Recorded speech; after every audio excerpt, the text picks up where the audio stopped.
Petit Jornal. Inteligência e irreverência em doses diárias.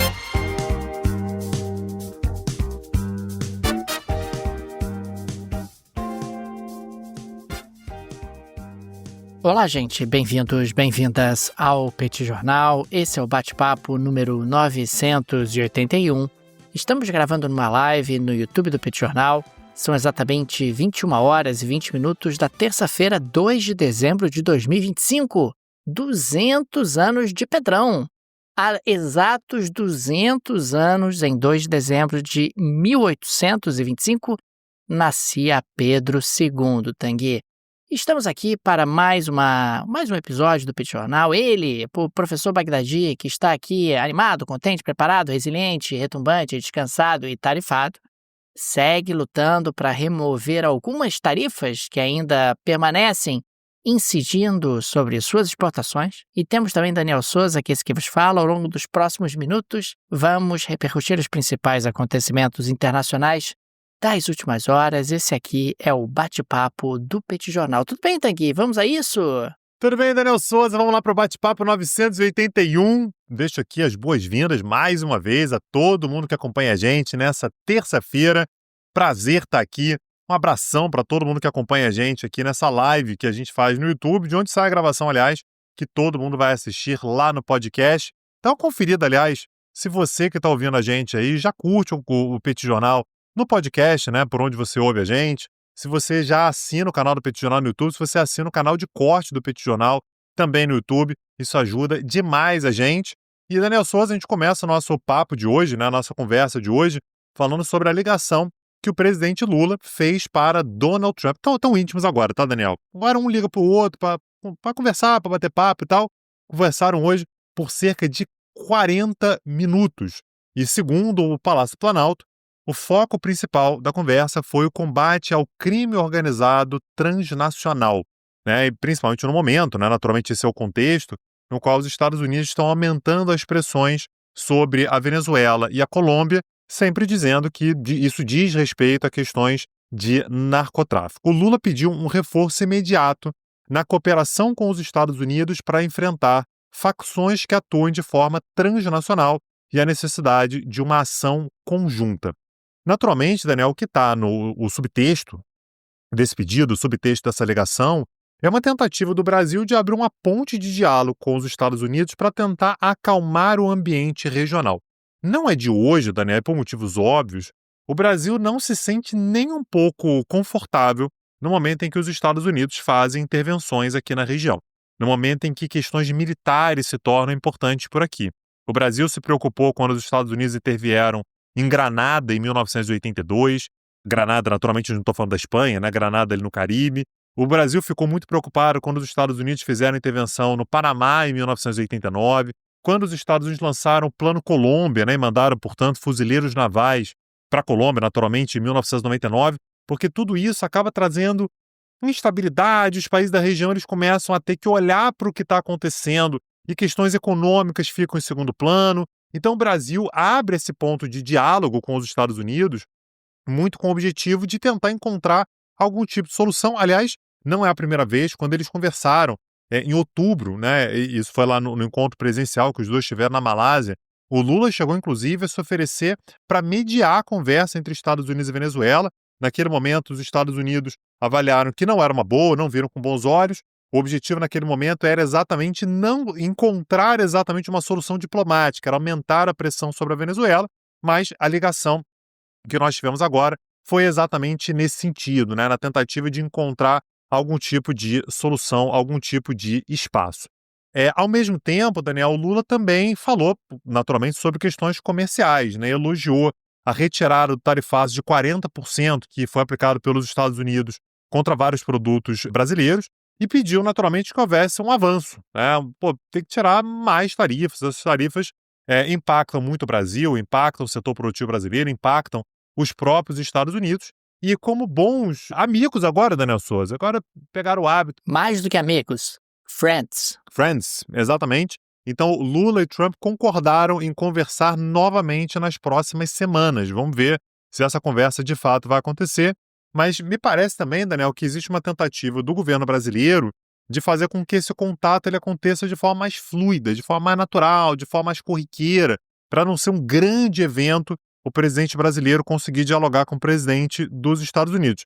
De ponto positivo, a gente teve a sinalização do presidente dos Estados Unidos, Donald Trump, de que o país, de que ele e os Estados Unidos estão totalmente dispostos a trabalharem com o Brasil e a apoiar iniciativas bilaterais no que tange a questões relacionadas ao Caribe. O que é uma boa sinalização, nada de muito concreto, tá, Daniel? Não tem nada de ser uma decisão, uma solução e tal, uma nova iniciativa, mas a gente tem, de qualquer maneira, uma fluidez um pouco maior nesse contato, algo que parecia muito improvável há algum tempo atrás, mas que agora, portanto, já parece que é possível e até assim, existe um contato contínuo entre os dois presidentes.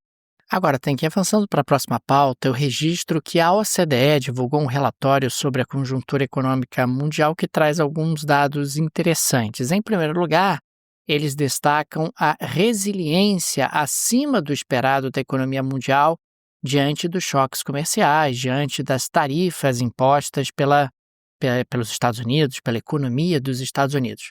O crescimento global projetado para 2025 é de 3,2%, 2,9% para 2026 e 3,1% para 2027. É um pouco menos do que o mundo crescia antes, mas não é nenhum desastre.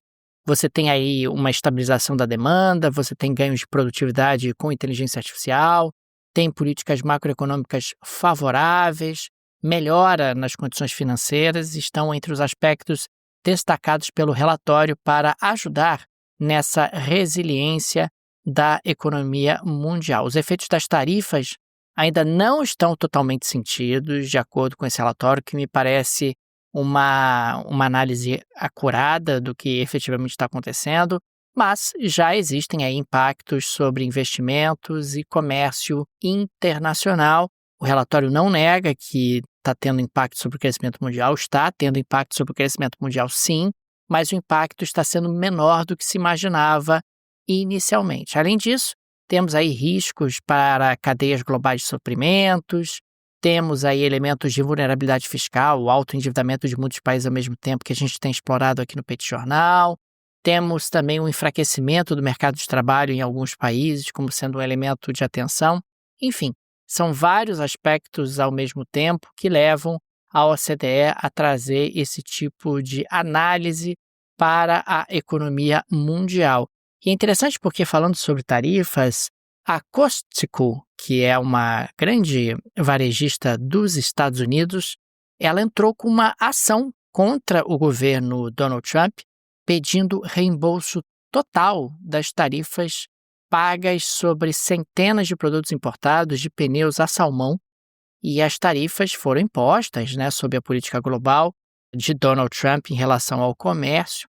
Nós estamos dentro de um contexto onde a Suprema Corte está analisando a legalidade dessas medidas, mas a Costco acabou se antecipando, quer dizer, você tem aí um processo onde ela alega o seguinte, essas tarifas são ilegais, eu paguei por essas tarifas, quero ser ressarcida por esses pagamentos. A empresa se junta a outras empresas que também já ingressaram em ações na Justiça Americana pedindo o ressarcimento das tarifas, como é o caso da Kawasaki, como é o caso da Bumblebee. O argumento é que, caso a Suprema Corte declare as tarifas ilegais, você tem que ser reembolsado. Esse é um aspecto que a gente vai ter que observar, como é que a Suprema Corte vai se comportar e se haverá ou não algum tipo de ressarcimento às empresas. Mas essa proliferação de ações me parece sinal de que existe uma percepção, que pode se confirmar ou não, no empresariado americano, que a Suprema Corte deve derrubar as tarifas de Donald Trump. Não é a totalidade das tarifas, a gente sabe, a gente já falou sobre isso num outro episódio do Petit Jornal, mas seriam essas tarifas recíprocas, que foram colocadas pelo Trump, que, aliás, são a maior parte das tarifas colocadas por ele nesse ano de 2025. Vamos acompanhar, mas a confusão que pode dar se você começar a ter mais e mais empresas processando o governo americano, querendo o ressarcimento de tarifas que foram pagas e que eram ilegais, vai ser uma confusão E isso pode trazer aí consequências importantes em termos de previsibilidade para a economia dos Estados Unidos e também para o equilíbrio das contas públicas do governo americano. E também a percepção acerca do governo, né, Daniel? A gente sabe como é que o debate nos Estados Unidos, o debate político nos Estados Unidos, ele é muito sensível à iniciativa privada, né? Então, grandes empresas estão processando o governo que vai lá e coloca tarifas. Então, isso pode acabar mexendo um pouco também nos humores políticos dos Estados Unidos. Lembrando que a gente vai entrar em ano eleitoral nos Estados Unidos. Claro que ano sim, ano não é ano eleitoral nos Estados Unidos, mas a eleição dos Estados Unidos esse ano agora, ela renova toda a Câmara, né? Como acontece a cada 2 anos. Isso pode levar a problemas para o campo republicano e para o campo trumpista, né? Que não necessariamente são a mesma coisa, né? Claro que Trump é um republicano, mas vai além disso, né? Ele tem ali um grupo trumpista que vai com ele para tudo quanto é lugar. E essa discussão, Daniel, que a gente está fazendo aqui sobre tarifa e tal, ela fala muito sobre livre trânsito, sobre globalização, sobre livre comércio. E você que está nos ouvindo pode ser que tenha a oportunidade de trafegar, né, de navegar melhor num mundo que está cada vez menos globalizado, traz menos oportunidades, mas você pode ser um beneficiário caso você procure a Você Português. Se você tiver algum antepassado que tenha sido, né, português, espanhol ou italiano, dá uma olhada se você não tem a possibilidade de ter também você o passaporte. A Você Português, né, e Você Europeu, elas fazem todo o trabalho que você precisa, desde a pesquisa, para até conseguir documentos, ter advogados no Brasil e no exterior. Dá para fazer isso sozinho?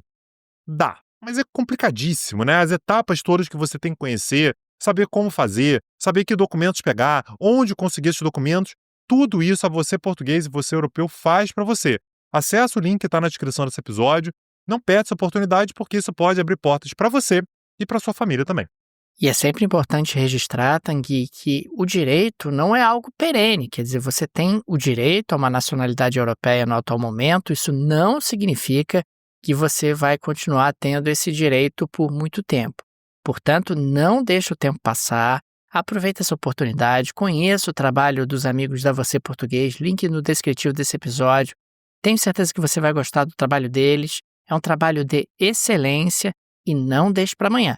Dentro de um contexto onde o mundo está se desglobalizando e você está tendo aumento de barreiras, ter uma nacionalidade europeia te oferece mais oportunidades de trabalho, oportunidade de investimento, oportunidades de morar em diferentes locais. Portanto, clique no link do descritivo e aproveite. Souza, como próxima pauta, eu queria falar um pouquinho sobre o que tem sido dito nos Estados Unidos acerca da Venezuela, né? O Pentágono, né, o Ministério ali, né, a Secretaria de Defesa, confirmou no dia de hoje que já elaborou um plano de contingência para o caso de Nicolás Maduro deixar o poder na Venezuela. Então, segundo a porta-voz do Pentágono, o departamento tem uma resposta planejada e pronta para esse cenário. Ela não trouxe maiores detalhes, mas disse, abro aspas, estamos prontos para fazer o que for preciso, isso aqui é maravilhoso, se formos convocados. Né? Então, só se houver uma convocação, tá, Daniel Souza? Os Estados Unidos, você sabe que eles não se metem em assuntos estrangeiros se não forem convidados. Então, se houver essa convocação, aí sim os Estados Unidos vão poder atuar. E isso apenas reforça, né, Daniel, toda a desconfiança, os rumores de que Donald Trump está preparando terreno para derrubar Nicolás Maduro. A gente já viu os Estados Unidos fazer isso outras vezes, né, Daniel? Eles vão acostumando o público com o tema, vão falando sobre o assunto, vão falando sobre o Maduro e tal. E a gente falou sobre isso no episódio de ontem, Daniel, que aparentemente houve uma conversa entre Donald Trump e Nicolás Maduro, que agora começou a ficar um pouco mais claro quando que aconteceu. Essa ligação teria acontecido no dia 21 de novembro. O prazo que os Estados Unidos deram era para que Maduro deixasse o país. Ô Maduro, você tem uma semana para deixar o país. Então a ligação foi no dia 21 de novembro, o prazo expirou no dia 28 de novembro. Foi por isso, Daniel, que no final de semana o Trump falou sobre o fechamento do espaço aéreo. Isso foi no dia 29, né? Porque expirou o prazo, né? O ultimato que ele deu no dia 28, no dia 29, ele anunciou, olha, o espaço aéreo venezuelano está fechado, é um incremento nessa pressão que os Estados Unidos colocam sobre a Venezuela. Nessa conversa que aconteceu no dia 21 de novembro, Nicolás Maduro teria colocado feito algumas solicitações, ia colocar condições, mas fez algumas solicitações para os Estados Unidos. Primeira solicitação, anistia legal completa para ele e para sua família. Tá? 2, fim das sanções sobre a Venezuela. 3, encerramento de processo no Tribunal Penal Internacional. Qualquer processo ali que os Estados Unidos abriram e tal, tem que ser encerrado. E a revogação de sanções sobre mais de 100 funcionários. Além disso, Nicolás Maduro também sugeriu que a sua vice-presidente, Delcy Rodrigues, comandasse um governo interino até as eleições. Segundo as fontes, isso não foi confirmado por nenhum dos dois governos e tal, mas segundo as fontes, aliás, só para dar falar o milagre, trazer o nome do santo, foi a Reuters que noticiou isso. O Trump teria recusado a maior parte dos pedidos, não ficou claro o que recusou e o que não recusou, mas teria recusado praticamente tudo e que a ligação durou apenas 15 minutos. Em 15 minutos, o Trump encerrou a discussão e continuou aumentando a pressão sobre a Venezuela. E hoje, o Trump aumentou ainda mais a pressão e disse o seguinte: qualquer pessoa que faça isso, ou seja, que trafique drogas, esse que é o ponto que ele está falando. Qualquer pessoa que trafique drogas e venda drogas para o nosso país está sujeita a ser atacada. Naturalmente, aqui você está falando sobre a Venezuela e sobre a Colômbia, são os dois países que estão ali na linha de mira dos Estados Unidos, mas quando o presidente dos Estados Unidos fala isso, Daniel, ele basicamente pode escolher qualquer um para atacar, porque até você provar que vende, que não vende, o México, por exemplo, poderia ser atacado hoje, Então é exatamente uma forma dos Estados Unidos de aumentarem a pressão. E aí eu achei interessante, Daniel, o contraste. Ao mesmo tempo que o Donald Trump fala que qualquer país que trafique drogas para os Estados Unidos poderá ser alvo de um ataque, o Trump também deu uma declaração super carinhosa com relação ao Lula, Falou assim, eu gosto muito dele, a conversa foi ótima e tal. Então dá para ver como é que, nesse momento, o Brasil ele conseguiu se posicionar de forma muito diferente daquela de dois outros governos de esquerda aqui da região, tanto Venezuela quanto Colômbia, mas, de fato, você tem uma retórica muito mais agressiva dos Estados Unidos com relação a esses dois países do que a gente tinha até pouco tempo atrás, Daniel. Tem registro que aumentou a popularidade do presidente argentino Javier Milei. A aprovação subiu para 42,6% em novembro, em comparação com 39,9% em outubro. É a primeira alta da popularidade dele desde julho. É claro que a gente está falando do efeito da vitória nas eleições de meio de mandato. O partido de Milei acabou tendo uma votação que superou a dos peronistas. Tivemos uma reviravolta significativa nas eleições em Buenos Aires, em particular. É importante também destacar que o Donald Trump está ajudando, O Donald Trump anunciou um pacote de ajuda à Argentina, ofereceu aquele swap de 20 bilhões de dólares em articulação com bancos americanos. O governo Milei já usou uma parte desses recursos para estabilizar o peso, mas, de qualquer maneira, o governo do Milei ainda tem muita desconfiança, uma parte importante do eleitorado argentino ainda tem uma grande desconfiança em relação a isso. Os aliados de Milei sugerem que a aposta vai ser dobrada, quer dizer, no Congresso, o Milei deve trazer reforma trabalhista, reforma tributária e também a aprovação de um orçamento muito mais enxuto para o ano que vem. E vamos ver se ele vai conseguir realmente esse apoio. Ele passou a ter mais apoio no parlamento, mas não sabemos se será suficiente para levar adiante a sua agenda. Fica o registro que essa é uma pesquisa da Atlas Intel e que foi publicada depois de um levantamento com 3.111 eleitores argentinos que foram entrevistados. E rapidamente eu queria trazer aqui algumas atualizações em relação à Guiné-Bissau. Nós tivemos ali a chegada de emissários da comunidade econômica dos estados da África Ocidental, que haviam pedido a divulgação dos resultados, o restabelecimento da democracia. Pois bem, no dia de hoje, a Comissão Eleitoral de Guiné-Bissau afirmou que a maior parte das atas eleitorais foi destruída por homens armados. Apenas as atas da capital Bissau sobreviveram. Tanguy, o cachorro comeu as atas eleitorais e, consequentemente, segundo o Conselho Nacional Eleitoral de Guiné-Bissau, não é possível concluir o processo eleitoral. Diante disso, é necessário um governo de transição com os militares do país que O podem Maduro aí... falou isso na Venezuela no passado e você não levou a sério, né, Daniel Souza? Ele verdade. falou, pô, Veja azar, você. caramba, não tô achando e tal, não pôde divulgar. Mas é isso que acontece, não acontece. Então, na prática, a gente está falando de um país que precisa de um governo de transição para reestabilizar, para estabilizar as coisas, para diminuir a temperatura e, quem sabe, daqui a um ano, eventualmente, num outro cenário, eleições possam ser eventualmente realizadas. Eu quero registrar uma informação que eu não dei ontem, que, aliás, é super importante. Desde sexta-feira, Guiné-Bissau está suspensa da União Africana, tá? Junta-se a Burkina Faso, Mali, Madagascar, Níger e Sudão. Todos os países suspensos da União Africana após golpes de Estado recentes. É aquilo que nós chegamos a destacar aqui no Petit Jornal mais de uma vez.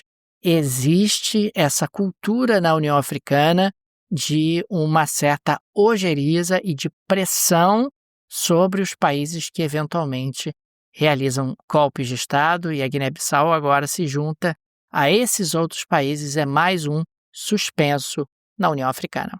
Daniel Souza, hoje nós tivemos uma demonstração de Putin sendo Putin. Vladimir Putin recebeu em Moscou, a gente anunciou isso aqui ontem, né? A gente já tinha antecipado, o enviado especial de Donald Trump, que é o Steve Witkoff, e o genro de Donald Trump, o Jared Kushner, exatamente para tentar ali alinhar como é que vai ficar aquele plano que o Donald Trump apresentou. O plano tinha 28 pontos, já foi um pouco resumido. Aí você teve lá a conversa dos Estados Unidos com a Ucrânia, né? E aí mudou um pouquinho, a Europa se meteu também, e agora levaram lá para o Putin para ver se conseguem chegar num ponto que alinhe exatamente o que pode ser feito com esse acordo de paz. Alguns minutos antes, no entanto, de a conversa começar, uma conversa foi muito cordial e tal, mas um pouquinho antes, Vladimir Putin deu algumas declarações que roubaram completamente a cena. Então fala-se mais sobre as declarações dele do que exatamente sobre as negociações. Basicamente o que Putin disse, Daniel, foi que se a Europa quiser guerra, pode vir para dentro. A gente tira a camisa, é 15 minutos sem perder a amizade, trocação sincera, vamos pra porrada, e não vai dar nem para o começo. A Europa será derrotada rapidamente caso entre em guerra com a Rússia. Então, basicamente, o que o Putin está dizendo é: a Europa fica fazendo a cabeça da Ucrânia. Que a Ucrânia não pode aceitar isso. Que a Ucrânia tem que ser ouvida. Que a Ucrânia é isso, a Ucrânia é aquilo. Europa, você está se metendo em assunto que não deveria ser seu. Então, ele também disse, ele continuou, os europeus estão tentando sabotar o plano de paz dos Estados Unidos, apresentando propostas absolutamente inaceitáveis para Moscou. A estratégia dele é muito interessante, né, Daniel? Porque ele traz os Estados Unidos para junto à Rússia. Os Estados Unidos é o seguinte: quem tem que conversar somos eu e você, é A para B. É potência para potência.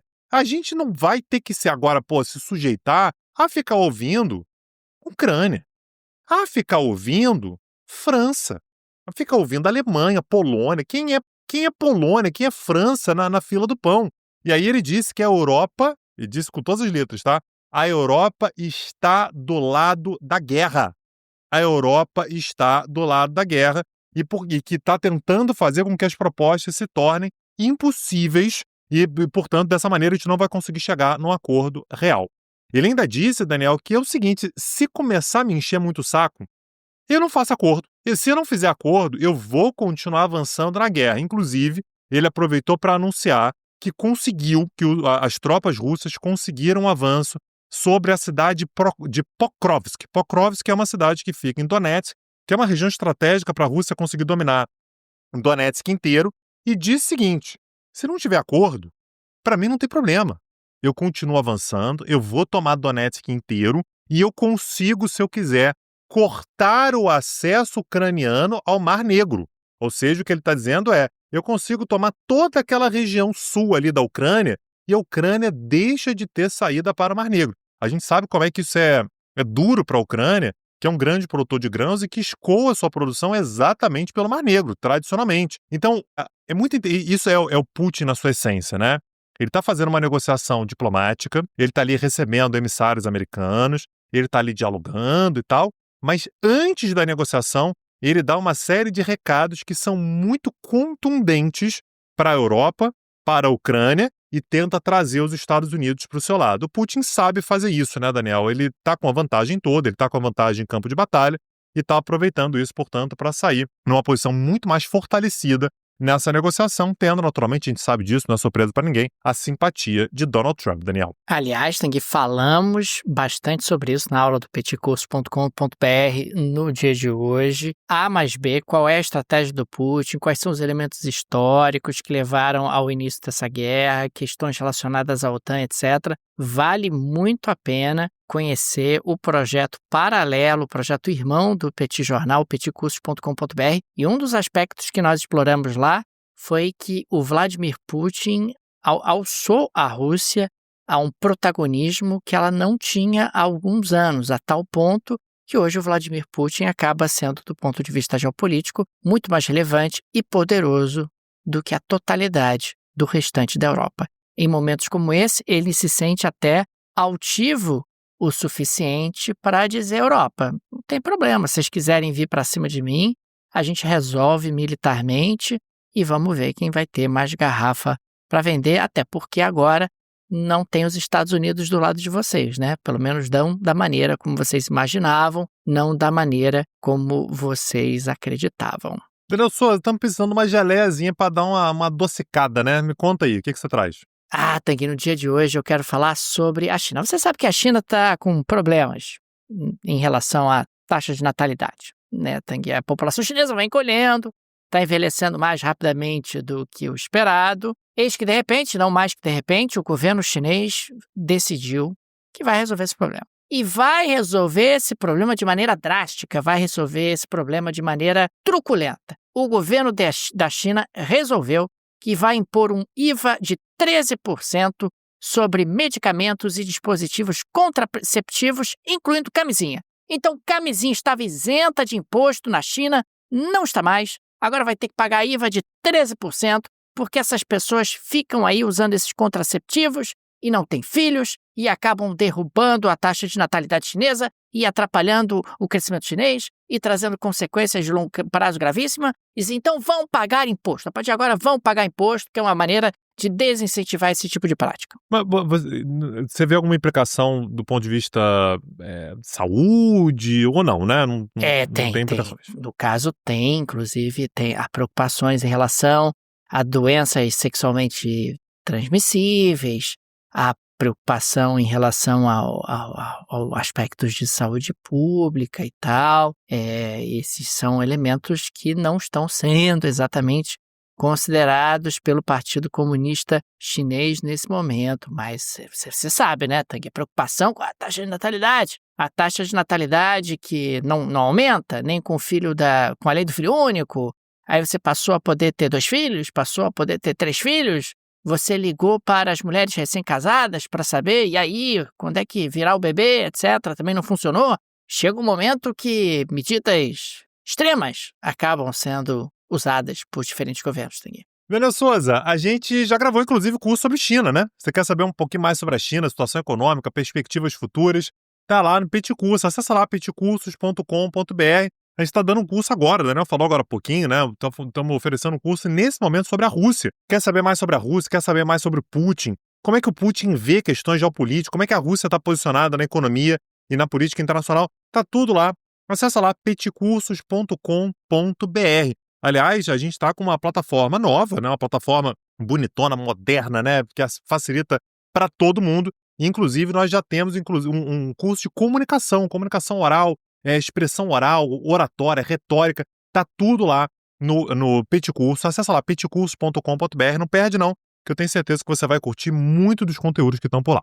Fica também o nosso convite para o pessoal apoiar o Petit Jornal, você que gosta do nosso projeto, fica aqui é essa reflexão. No descritivo desse episódio tem várias alternativas. Tem a chave Pix para apoiar o Petit Jornal, uma forma prática e instantânea de apoiar o Petit. A chave é petitjornal.pj@gmail.com. É uma forma que você pode, inclusive, ativar o Pix recorrente. Tem também o link do Apoia-se, o link do Patreon. Tenho certeza que uma dessas alternativas será confortável para você. E fica aqui, claro, o nosso super agradecimento a todos os apoiadores e apoiadoras do Petit Jornal. Vocês que ajudam a manter esse projeto de pé, vocês que ajudam o Petit Jornal a produzir conteúdo, vocês que se sentam na bancada conosco. Fica aqui o nosso carinho, o nosso abraço, o nosso muito obrigado a cada um de vocês. É isso, Daniel Souza. Amanhã estamos de volta. Um abraço, até a próxima. Valeu! Tchau, tchau. Petit Jornal. Inteligência e irreverência em doses diárias. Acesse www.petitjornal.com.br.